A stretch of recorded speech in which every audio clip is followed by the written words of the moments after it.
Good evening and welcome to this week's edition of Orangeline. I'm Nick Williams. There's been a lot of growling on campus with the mention of Sodexo, but on September 12th, the only growling at the Alumni Center was from hunger. Sodexo dining service is one of 3 options Baker has been considering bringing to campus next fall. Wednesday, they hosted an informational tasting event for faculty and administrative members to see what the company is all about. If Sodexo is selected to come to Baker, they will offer a food court atmosphere in the Allen dining room.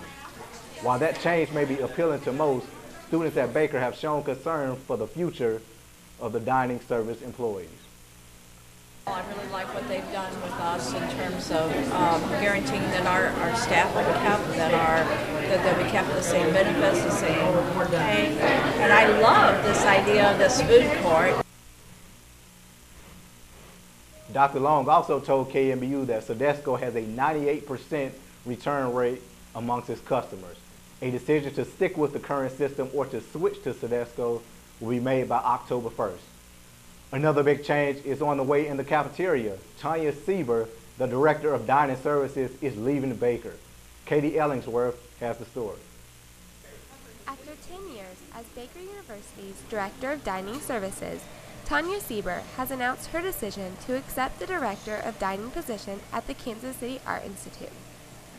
Throughout her time here, she has not only organized and prepared the countless cafeteria meals Baker students and faculty have enjoyed, but has also become an active member on the Baker campus and throughout the Baldwin community. What I'd like to leave you with is the gratitude that I feel truly in my heart for the opportunities that I've been given at Baker. Baker had the confidence in me to put me in the leadership roles that I've so thoroughly enjoyed here. And wow, it's huge. Sieber is a mix of emotions as she prepares for this change, but she is not alone. Honestly, she's really been one of my favorite bosses. Don't let her see this. We've had a lot of disagreements, a lot of ups and downs. But I think I'm going to miss the fact that she always heard my opinion, took it into consideration, and worked together on getting to the same bottom line that we both wanted. And it's worked out great that way. Overall, she says she will take away everything Baker has taught her personally and professionally, and hopes to continue the relationship she has found so inspiring here. I will think back on these years with total fondness and gratitude. Once a Wildcat, always a Wildcat. Katie Ellingsworth, KNBU-TV. Thanks, Katie. We'll be back with more news, but first, let's take a look at what's going on at Baker University.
Welcome back.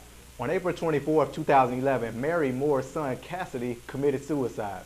Ever since, Mary and her family have done all they can to help out people in similar situations. Last week was National Suicide Prevention Week.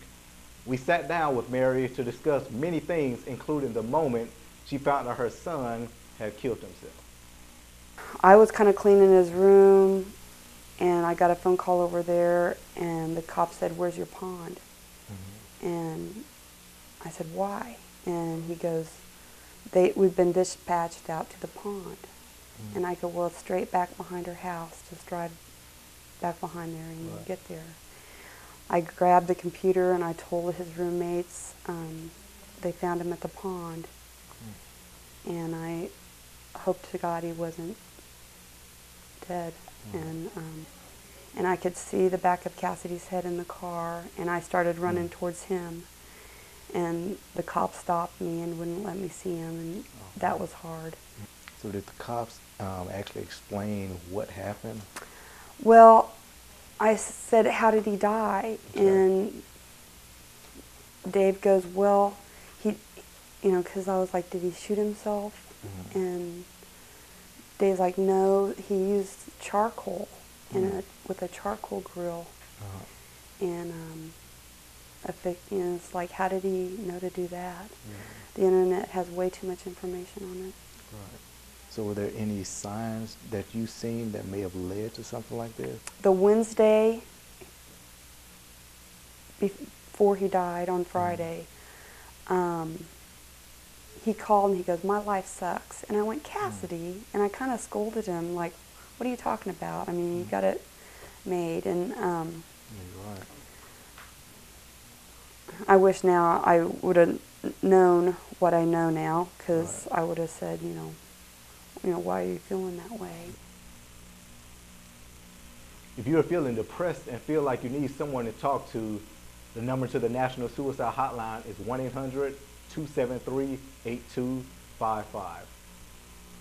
To view the entire interview and to hear Mary's promise, you can visit thebakerorange.com.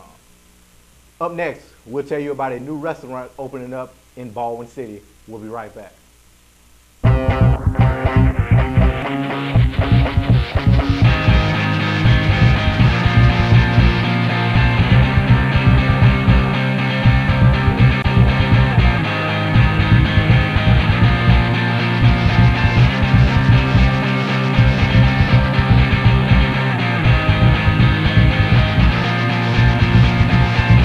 Baker's new Student Spirit Squad. Get in the game. Driving through the town of Baldwin City used to be a quick zip across small highways. Now orange cones and dump trucks have filled the streets, forcing locals to go out of their way. Baldwin City is currently undergoing a three-phase, $2.5 million construction plan. The design stretches from Ames Street to Route 12 near Douglas County Lake, where workers are adding a new turning lane and sidewalks on the mile-long strip. When completed, the plan will help local businesses by providing better access to their stores. According to the Baldwin City Journal, the renovation is in the third phase, but full access is not expected until December 1st. While the detours may cost you a little more at the pump, the Kansas Department of Transportation have saved you money by funding the entire 1050 highway intersection. Baldwin City is partially responsible for the upkeep of the project and for the full cost of the sidewalks. Students, get excited. In early October, there will be a new option for dining right here in Baldwin. The Mexican restaurant El Patron will be opening at 7011 8th Street, where Weeksteak Pizza used to be. It will offer similar menu items as El Mezcal, a Mexican restaurant in Lawrence. Some of the specials will be half-price nachos and margarita nights on Tuesday and Thursdays. They will also be offering student discounts and hope to be able to do athletic sponsoring next semester. That'll do it for this week's edition of Orangeline. Thanks for joining us. Hope to catch you next week.